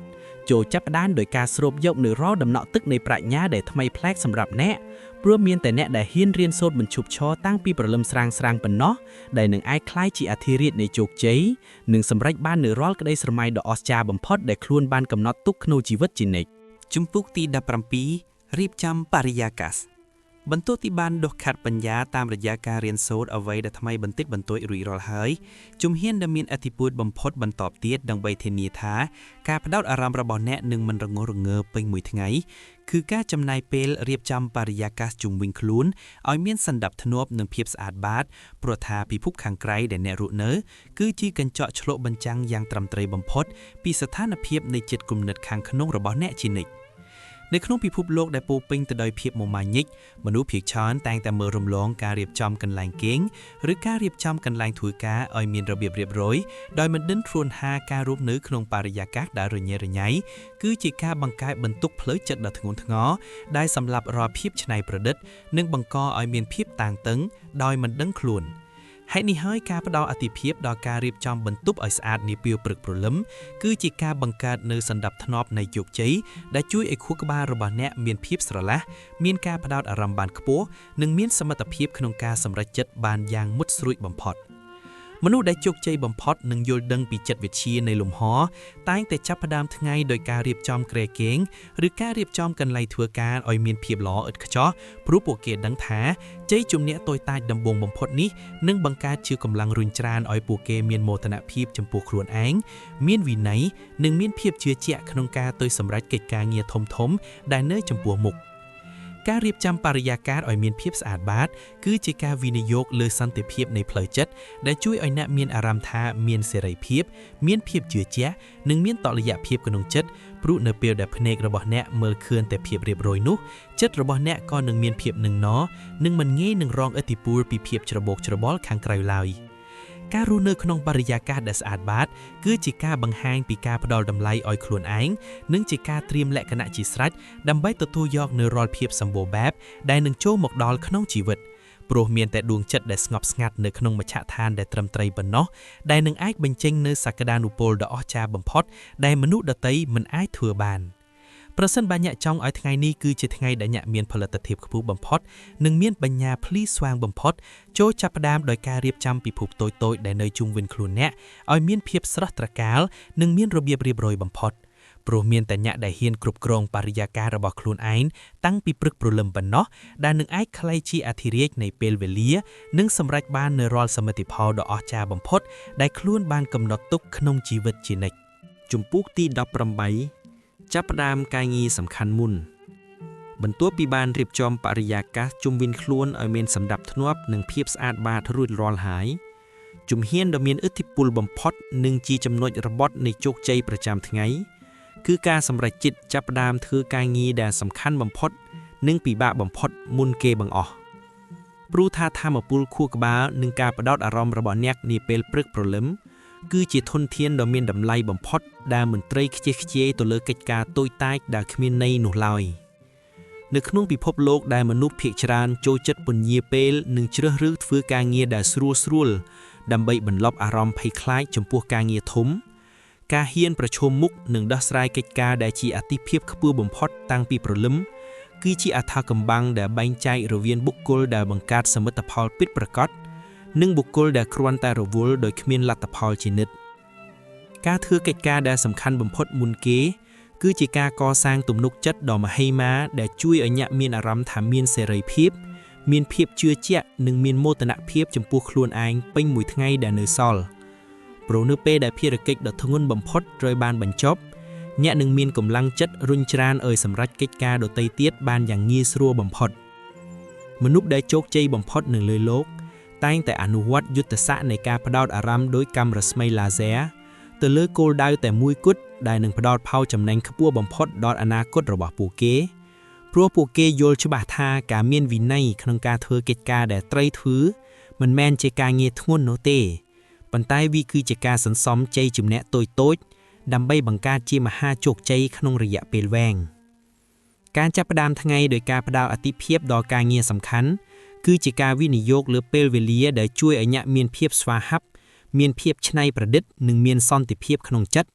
ព្រោះអ្នកលែងត្រូវខ្វល់ខ្វាយពីសម្ពាធនៃកិច្ចការដែលនៅសេសសល់តទៅទៀតហើយការរស់នៅដោយមានសណ្ដាប់ធ្នាប់នៃអាទិភាពគឺជាការបង្ហាញពីភាពចាស់ទុំនៃផ្លូវចិត្តនិងជាការត្រៀមលក្ខណៈជាស្រេចដើម្បីក្លាយជាវីរបុរៈនៃជីវិតរបស់ខ្លួនឯងដែលហ៊ានបោះជំហានទៅរកការផ្លាស់ប្ដូរដ៏ធំធេងដោយមិនរារែឡើយប្រសិនបើអ្នកចង់ឲ្យថ្ងៃនេះគឺជាថ្ងៃដែលអ្នកមានផលិតភាពខ្ពស់បំផុតនិងខិតជិតទៅរកក្តីស្រមៃធំរបស់អ្នកមួយជំហានទៀតចូលចាប់ផ្ដើមដោយការផ្ដោតកម្លាំងទាំងអស់ទៅលើកិច្ចការដែលនឹងផ្លាស់ប្ដូរជីវិតរបស់អ្នកឲ្យប្រសើរឡើងព្រោះមានតែអ្នកដែលហ៊ានបញ្ចប់ការងារដែលពិបាកបំផុតតាំងពីព្រឹកព្រលឹមប៉ុណ្ណោះដែលនឹងអាចទម្លុះរាល់របាំងនៃភាពមធ្យមនិងឈានទៅដល់កំពូលនៃភាពអស្ចារ្យដែលខ្លួនបានកំណត់ទុកក្នុងជីវិតជានិច្ចជំពូកទី19យកចិត្តទុកដាក់ខ្លួនឯងបន្ទាប់ពីបានសម្រេចកិច្ចការងារដែលសំខាន់បំផុតមុនគេរួចរាល់ហើយជំហានដ៏មានអត្ថន័យបំផុតដែលជាគ្រឹះនៃសុភមង្គលយូរអង្វែងគឺការចំណាយពេលដើម្បីយកចិត្តទុកដាក់និងថែរក្សាខ្លួនឯងឲ្យបានល្អបំផុតព្រោះថាការផ្ដល់ក្តីស្រឡាញ់ឲ្យខ្លួនឯង มันแม่นជាភាពអាត្មានិយមនោះទេប៉ុន្តែវាគឺជាការទទួលខុសត្រូវដ៏ខ្ពង់ខ្ពស់បំផុតដែលធានាថាអ្នកនឹងមានធម៌ពលគ្រប់គ្រាន់ដើម្បីទៅមើលថែអ្នកដទៃនិងសម្រេចក្តីស្រមៃដ៏ធំធេងដែលអ្នកមានជានិច្ចនៅក្នុងពិភពលោកដែលជំរុញឲ្យយើងរត់តាមតែជោគជ័យខាងក្រៅរហូតភ្លេចមើលថែសុខភាពផ្លូវកាយនិងផ្លូវចិត្តរបស់ខ្លួនឯងការផ្ដល់អធិភាពដល់ការថែទាំខ្លួនឯងនាពេលព្រឹកព្រលឹមគឺជាការវិនិយោគលើភាពធន់នៃជីវិតដែលជួយឲ្យអ្នកមានភាពស្រស់ថ្លាមានភាពជឿជាក់និងមានតុល្យភាពក្នុងចិត្តទោះបីជាត្រូវជួបនឹងព្យុះភ្លៀងនៃបញ្ហាយ៉ាងណាក៏ដោយចូលរៀនផ្ដល់ពេលវេលាឲ្យខ្លួនឯងបានសម្រាកដកដង្ហើមវែងបានរៀបចំខ្លួនឲ្យមានភាពស្អាតបាតនិងមានរបៀបរៀបរយបំផុតព្រោះនៅពេលដែលអ្នកមើលទៅមានភាពល្អឥតខ្ចោះពីខាងក្រៅវានឹងឆ្លោះបញ្ចាំងមកវិញនូវភាពមានអំណាចនិងភាពម្ចាស់ការលើខ្លួនឯងពីខាងក្នុងយ៉ាងពិតប្រាកដមនុស្សដែលជោគជ័យបំផុតនៅលើโลกតែងតែយល់ច្បាស់ថាការមានរាងកាយដែលត្រូវបានថែទាំបានល្អនិងមានផ្លូវចិត្តដែលពោរពេញដោយសេចក្តីសុខគឺជាអាវុធដ៏មុតស្រួចបំផុតក្នុងការប្រកួតប្រជែងនៅក្នុងសង្គមព្រោះពួកគេដឹងថាគ្មាននរណាម្នាក់អាចមកផ្ដល់តម្លៃឲ្យអ្នកបានឡើយប្រសិនបើអ្នកមិនព្រមផ្ដល់តម្លៃនិងយកចិត្តទុកដាក់លើខ្លួនឯងជាមុនសិនការអនុវត្តការថែទាំខ្លួនឯងនាពេលព្រឹកព្រលឹមគឺជាការសាងសង់ជម្រកដ៏សុខសាន្តនៅក្នុងដួងព្រលឹងដែលជួយឲ្យអ្នកមានអារម្មណ៍ថាមានសេរីភាពមានភាពអង់អាចនិងមានភាពច្នៃប្រឌិតខ្ពស់ព្រោះអ្នកបានបំពេញនូវរាល់សេចក្តីត្រូវការនៃរាងកាយនិងចិត្តតាំងពីព្រឹកព្រលឹមស្រាងរួចជាស្រេចការរស់នៅដោយមានការយកចិត្តទុកដាក់លើខ្លួនឯងគឺជាការបង្ហាញពីភាពចាស់ទុំនៃបុគ្គលិកលក្ខណៈនិងជាការត្រៀមលក្ខណៈជាស្រេចដើម្បីក្លាយជាមនុស្សដែលមានឥទ្ធិពលបំផុតនៅក្នុងគ្រប់កិច្ចការដែលខ្លួនកំពុងតែធ្វើព្រោះមានតែដួងចិត្តដែលត្រូវបានមើលថែដោយសេចក្តីស្រឡាញ់ប៉ុណ្ណោះដែលនឹងអាចបញ្ចេញនូវពន្លឺនៃជ័យជំនះដ៏ត្រចះត្រចង់មកកាន់ពិភពលោកជានិច្ចប្រសិនបើអ្នកចង់ឲ្យថ្ងៃនេះគឺជាថ្ងៃដែលអ្នកមានភាពស្រស់បំព្រងនិងមានកម្លាំងចិត្តតស៊ូមិនចេះរីងស្ងួតចូលចាប់ផ្ដើមដោយការផ្ដោតភាពកក់ក្ដៅនិងការថែទាំដ៏ល្អបំផុតដល់ខ្លួនឯងព្រោះមានតែអ្នកដែលហ៊ានស្រឡាញ់និងយកចិត្តទុកដាក់លើខ្លួនឯងតាំងពីព្រឹកព្រលឹមប៉ុណ្ណោះដែលនឹងអាចឈានទៅដល់កំពូលនៃសុភមង្គលនិងជោគជ័យដ៏អស្ចារ្យបំផុតដែលខ្លួនបានកំណត់ទុកក្នុងជីវិតជានិច្ចជំពូកទី20ចាប់ផ្ដើមដោយសកម្មភាពល្អបន្ទាប់ពីបានឆ្លងកាត់រាល់ដំណាក់កាលនៃការរៀបចំខ្លួនតាំងពីព្រលឹមស្រាងរហូតមកដល់ខណៈនេះជំហានចុងក្រោយដែលជាការបូកសរុបនៅរាល់អាថ៌កំបាំងនៃជោគជ័យគឺការដឹងច្បាស់ថាការចាប់ផ្ដើមថ្ងៃដោយសកម្មភាពល្អគឺជាការសាងសង់គ្រឹះដ៏រឹងមាំបំផុតដែលនឹងទ្រទ្រង់រាល់សមិទ្ធផលរបស់អ្នកពេញមួយថ្ងៃដែលនៅសល់ជានិច្ចព្រោះថាច្បាប់នៃសកលលោកបានចែងថាអ្វីដែលចាប់ផ្ដើមដោយភាពត្រឹមត្រូវនឹងបញ្ចប់ទៅដោយភាពត្រចះត្រចង់បំផុតនៅក្នុងពិភពលោកដែលមនុស្សភាគច្រើនបណ្ដោយឲ្យព្រឹកព្រលឹមរបស់ពួកគេរលាយសាបសូន្យទៅជាមួយភាពយឺតយ៉ាវភាពច្របូកច្របល់និងការគ្មានគោលដៅច្បាស់លាស់ការដែលអ្នកហ៊ានក្រោកឈរឡើងហើយអនុវត្តទម្លាប់ល្អៗទាំង20ជំពូកនេះគឺជាការប្រកាសសង្គ្រាមប្រឆាំងនឹងភាពមធ្យមនិងជាការបោះជំហានចូលទៅក្នុងពិភពនៃម្ចាស់ជ័យជំនះយ៉ាងពិតប្រាកដការចាប់ផ្ដើមថ្ងៃដ៏ល្អមិនមែនជារឿងចៃដន្យនោះទេប៉ុន្តែវាគឺជាលទ្ធផលនៃការជ្រើសរើសដោយដឹងខ្លួននៅរាល់សកម្មភាពតូចៗដែលជួយលើកកម្ពស់ថាមពលរាងកាយនិងដុសខាត់បញ្ញាឲ្យមានភាពមុតស្រួយបំផុតព្រោះនៅពេលដែលម៉ោងដំបូងនៃថ្ងៃត្រូវបានគ្រប់គ្រងដោយវិន័យនិងសេចក្តីស្រឡាញ់នោះពេញមួយថ្ងៃរបស់អ្នកនឹងហូរទៅតាមចរន្តនៃផលិតភាពនិងភាពរីកចម្រើនដោយមិនដឹងខ្លួនឡើយមនុស្សដែលជោគជ័យបំផុតនៅលើโลกតែងតែប្រកាន់ខ្ជាប់នូវគោលការណ៍ថាបើអ្នកឈ្នះពេលព្រឹកអ្នកនឹងឈ្នះពេញមួយថ្ងៃហើយបើអ្នកឈ្នះរាល់ថ្ងៃអ្នកនឹងឈ្នះពេញមួយជីវិតព្រោះតែសកម្មភាពល្អៗដែលអ្នកបានធ្វើតាំងពីព្រលឹមគឺជាមេដែកដែលទាក់ទាញនៅរាល់ឱកាសមាសនិងមនុស្សវិជ្ជមានឲ្យចូលមកក្នុងជីវិតរបស់អ្នកកាន់តែច្រើនជានិច្ចការរស់នៅដោយមានការចាប់ផ្ដើមដ៏ល្អគឺជាការវិនិយោគលើជោគវាសនាដែលជួយឲ្យអ្នកមានអារម្មណ៍ថាមានអំណាចមានភាពអង្អាចនិងមានសន្តិភាពក្នុងចិត្តព្រោះអ្នកដឹងថាខ្លួនឯងគឺជាអ្នកកាន់ចង្កូតនៃជីវិតមិនមែនជាចំណាប់ខ្ទាំងនៃកាលៈទេសកៈខាងក្រៅឡើយជ័យជំនះពិតប្រាកដមិនមែនស្ថិតនៅលើការទៅដល់គោលដៅចុងក្រោយតែមួយមុខនោះទេប៉ុន្តែវាស្ថិតនៅលើការដែលអ្នកហ៊ានធ្វើរឿងដែលត្រឹមត្រូវតាំងពីវិនាទីដំបូងនៃថ្ងៃថ្មីទោះបីជាគ្មាននរណាម្នាក់មើលឃើញក៏ដោយ ប្រសិនបើអ្នកចង់ឲ្យជីវិតរបស់អ្នកคล้ายជាគំរូនៃភាពជោគជ័យនិងជាប្រភពនៃកម្លាំងចិត្តដល់មនុស្សជុំវិញខ្លួនចូលចាប់ផ្ដើមថ្ងៃនីមួយៗដោយការបដិចាត់យ៉ាងមុតមមក្នុងការអនុវត្តសកម្មភាពល្អៗទាំងនេះเพราะមានតែអ្នកដែលហ៊ានសាងសង់ព្រឹកព្រលឹមដ៏អស្ចារ្យបំផុតប៉ុណ្ណោះដែលនឹងអាចឈានទៅដល់កំពូលនៃកិត្តិយសនិងសម្រេចបាននូវរាល់ក្តីស្រមៃដ៏ធំធេងដែលខ្លួនបានកំណត់ទុកក្នុងជីវិតជានិច្ចនៅក្នុងចរន្តនៃជីវិតដែលពោរពេញទៅដោយការប្រកួតប្រជែងនិងភាពមិនច្បាស់លាស់មានអាចកម្បាំងដ៏សាមញ្ញមួយដែលមនុស្សជោគជ័យបំផុតនៅលើលោកតែងតែប្រកាន់ខ្ជាប់ជានិច្ចនោះគឺការដឹងច្បាស់ថារបៀបដែលអ្នកចាប់ផ្ដើមព្រឹកព្រលឹមរបស់អ្នកនិងកំណត់ថាថ្ងៃរបស់អ្នកគឺជាថ្ងៃដ៏ល្អអស្ចារ្យឬជាថ្ងៃដែលពោរពេញទៅដោយភាពបរាជ័យព្រោះតែព្រឹកព្រលឹមមិនមែនគ្រាន់តែជាពេលវេលានៃការភ្ញាក់ពីដំណេកនោះទេប៉ុន្តែវាគឺជាក្របពូជនៃអារម្មណ៍និងគឺជាគ្រឹះនៃថាមពលដែលនឹងទ្រទ្រង់រាល់សកម្មភាពរបស់អ្នកពេញមួយថ្ងៃដែលនៅសល់ជានិច្ចប្រសិនបើអ្នកចាប់ផ្ដើមថ្ងៃថ្មីដោយភាពយឺតយ៉ាវដោយការរអ៊ូរអ៊ូឬក៏ដោយបណ្ដុះគំនិតអវិជ្ជមាននោះអ្នកកំពុងតែសាងសង់បន្ទាយនៃភាពបរាជ័យឲ្យខ្លួនឯងដោយមិនដឹងខ្លួនទេប៉ុន្តែបើអ្នកហ៊ានក្រោកឈរឡើងហើយប្រើប្រាស់ម៉ោងដំបូងនៃថ្ងៃដើម្បីដុសខាត់ចាត់គំនិតឲ្យរឹងមាំនិងរៀបចំផែនការងារដោយភាពច្បាស់លាស់នោះអ្នកនឹងមានអំណាចមហិមាក្នុងការគ្រប់គ្រងរាល់ស្ថានភាពដែលចូលមកដល់ទោះបីជាវាជាឧបសគ្គធំធេងយ៉ាងណាក៏ដោយចូលចងចាំថាជ័យជំនះពិតប្រាកដមិនមែនកើតឡើងនៅពេលបញ្ចប់កិច្ចការងារនោះទេ